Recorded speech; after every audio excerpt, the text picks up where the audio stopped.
Hi guys. अभी जो हम लोग का जो सीरीज चल रहा है लूसेंट का बुक जो है सामान्य ज्ञान, उसी का हम लोग का सीरीज चल रहा है। उसमें हम लोग देख रहे हैं प्राचीन भारत में हम लोग देखते हैं, अभी आज के वीडियो में देखने वाले हैं पुरातत्व संबंधित साक्ष्य से मिलने वाली जानकारियाँ। ठीक है, पुरातत्व से संबंधित वाले इतिहास की कुछ मिलने वाली जानकारियाँ। तो चलिए वीडियो को शुरू करते हैं। वीडियो को शुरू करने से पहले आपसे एक रिक्वेस्ट है, यदि आपके पास लूसेंट का बुक है तो उसको भी साथ में जरूर पढ़ें। इससे क्या होगा, वीडियो को देखने और उसको साथ में पढ़ने से माइंड में क्वेश्चन सेट हो जाएगा। सिर्फ देखने या तो सिर्फ पढ़ने से नहीं होगा, सिर्फ आपको पढ़ना भी है, वीडियो को देखना भी है। ठीक है गाइस, तो चलिए वीडियो को शुरू करते हैं। कहता है भारतीय पुरातत्व शास्त्र का पितामह सर एलेक्जेंडर कंघीम को कहा गया है। ठीक है, कंघीम को कहा गया है। भारतीय पुरातत्व शास्त्र का पितामह किसे कहा गया है? सर एलेक्जेंडर कंघीम को कहा जाता है। ठीक है, 1400 ईसा पूर्व के अभिलेख 1400 ईसा पूर्व के अभिलेख बोगाज कोई, जो कि एशिया माइनर, ठीक है, एशिया माइनर से वैदिक देवता मित्र, वरुण, इंद्र, नातस क्या है, नासत्य यानी अश्वनी कुमार के नाम से मिलते हैं। 1400 ईसा पूर्व अभिलेख से अभिलेख जो है उसके बो, बोगाज कोई से वैदिक देवता मित्र, वरुण, इंद्र, नासत्य के नाम मिलते हैं।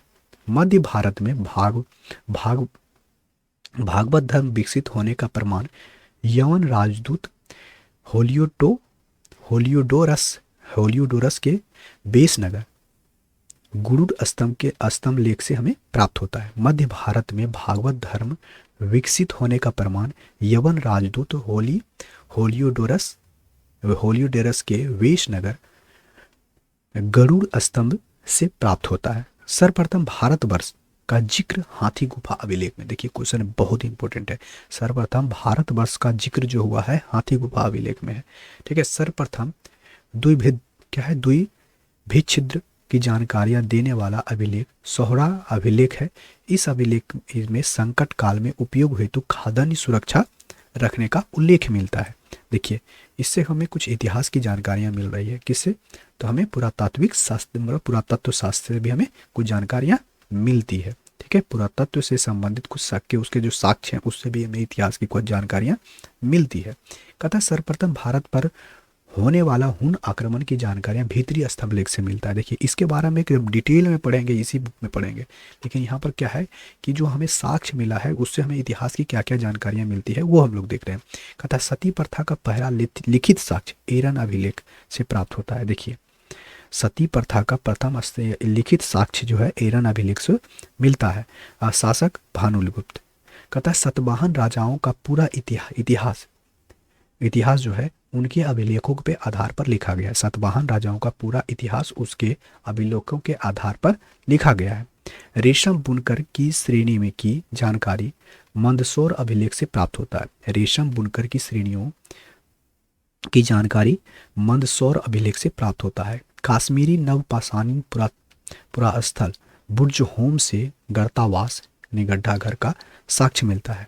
इसमें उतरने के लिए सीढ़ियां होती थी जहां मनुष्य के साथ इसके पालतू कुत्ते भी दफनाने की प्रथा थी।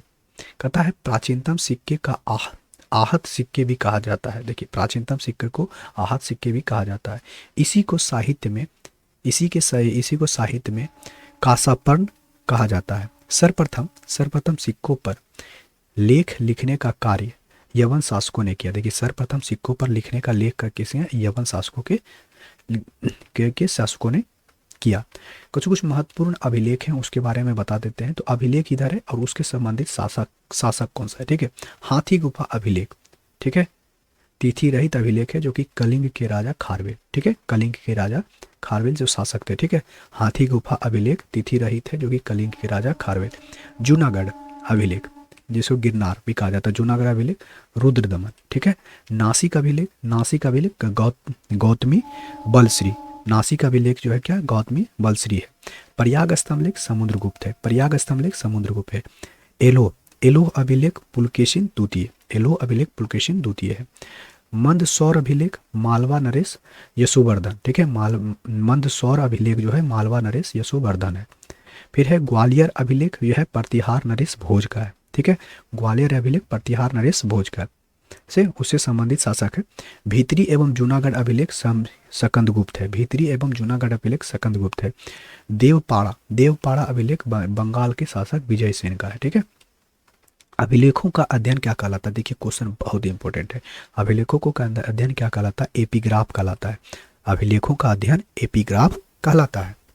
तो चलिए बढ़ते हैं आगे।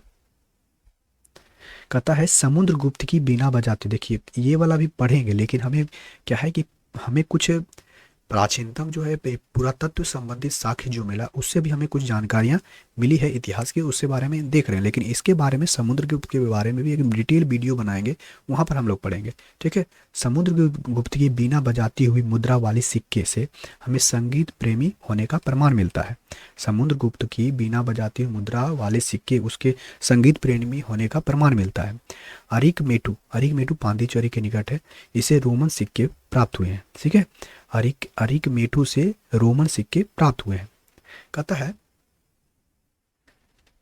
सबसे पहले भारत के संबंध में बर्मा जो कि वर्तमान में म्यांमार, ठीक है, मलाया, स्वर्गद्वीप, कंबोडिया, कंबोज और जावा यवन द्वीप से स्थापित हुए। और उत्तर भारत के मंदिरों की कला की शैली नागर शैली एवं दक्षिण भारत में मंदिरों की कला द्रविड़ शैली कहलाती है। देखिए क्वेश्चन इंपॉर्टेंट है, बहुत बार पूछा जा चुका है क्वेश्चन। उत्तर भारत के मंदिरों की कला नागर शैली कहलाती है और दक्षिण भारत की कला मंदिरों की कला द्रविड़ शैली कहलाती है। दक्षिणापथ के मंदिरों का निर्माण में नागर एवं द्रविड़ शैली दोनों शैलियों में प्रभाव पड़ा है, अतः यह बेसर शैली कहलाती है। देखिए क्या कहता है, दक्षिणापथ के मंदिरों का निर्माण नागर तथा द्रविड़ शैली दोनों शैलियों का प्रभाव पड़ा है, अतः यह वेसर शैली कहलाती है।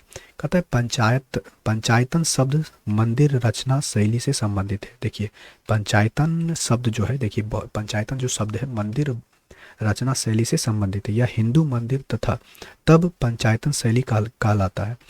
एक हिंदू मंदिर तब पंचायतन शैली कहलाता है जब मुख्य मंदिर 4 सहायक मंदिरों से घिरा होता है। पंचायतन शैली का उदाहरण है क्या है, कंदरिया महादेव मंदिर, ठीक है, खजुराहो में।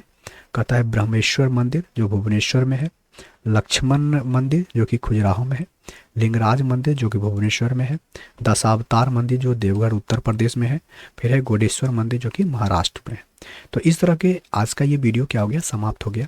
तो इस तरह से क्या हो गया, इस आज का ये वीडियो समाप्त हो गया। आपको फिर हम आपको एक बार बोल देते हैं कि यदि आपके पास लूसेंट का बुक है तो लूसेंट का बुक साथ में जरूर पढ़ें। इससे पढ़ने से क्या होगा, पढ़ने और सुनने से आपके माइंड में क्वेश्चन सेट होगा। तो चलिए इस वीडियो में यहीं तक। आपको ये वीडियो कैसा लगा कमेंट बॉक्स में बताइएगा। वीडियो अच्छा लगा तो लाइक कीजिए, शेयर कीजिए। यदि आप चैनल पर पहली बार आए तो चैनल को सब्सक्राइब कीजिए। मिलते हैं नेक्स्ट वीडियो में, तब तक के लिए टेक केयर, बाय बाय।